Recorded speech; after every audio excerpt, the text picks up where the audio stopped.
Hallelujah bìm ni là chắc cái idea câu iple kaya lùng cố cơ chỉ chẳng用mày tay đây ta có ngàn câu chỉ là trùng rác lại muôn bìm ni cái idea câu chẳng rác cái đây làm plum ta lại phiền đơm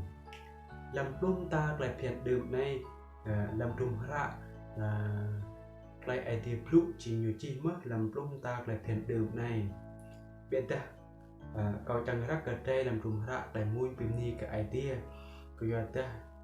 bỏ ra nhiều prong bé lên nhiều chiếc lạ bé tận này plum ta lại phiền đơm nhiều chiếc cái đây này sa di amo serang mau yang kan o ti nap kau tua di amo serang ngak kat ipo rup krah o di mo serang pun kukuh ti nap rup nan o kan mak pruak ke nu rai lau di amo serang yuar nan yewa idea di at mang o pa bread i hater ka ru sabat chẳng piok ke to chắc ma mpu ke mik ma di năm tí amo serang pin ia người ô cái chú tí amo serang klek pin ô span tí amo serang klek to tu rang ô tua pan tí amo serang ceh luar ke poringkah tí ô plo tí amo serang pluh ke sang poringkah tí ô tí amo serang pluh ke mu poringkah tí ô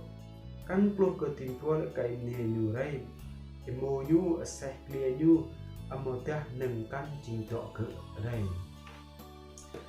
pin ni là chắc cái idea để chắc cái giống mày tè tè rồi mức cộng rồi rắc lá làm plum ta lại phiền đơm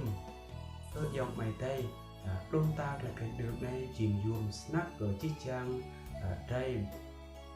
làm plum ta lại phiền được này trang cờ trái dạ piok lần nào làm idea lại mình đây chẳng có ép ta brought thêm mát lên plong để bật hưu về để tư dạ biểu lần nào làm idea lại mình đây chẳng có chiếc trang đây mà mong ạ xong idea ốp có pin ni để chắc có chiếc trang đây để chắc có trang một lăng lấy có rắc cái đây làm plong ta lại phiền đương làm câu ở các bạn lúc này cả thâu ở câu có chiếc trang như mày đây rồi lại cả câu đa chẳng có câu tuy rắc lu làm trùng rạ play blue idea chẳng cần đi ai cờ lu dòng mày đây đây cả mạ tốt lại đạo ở chẳng lộ vịt đạo các idea đằng có pin ni để chắc các idea để chắc cơ chi trang dòng mày đây đây một lần là clip này công chức tính năng có pin ni để chắc cơ chi trang amen.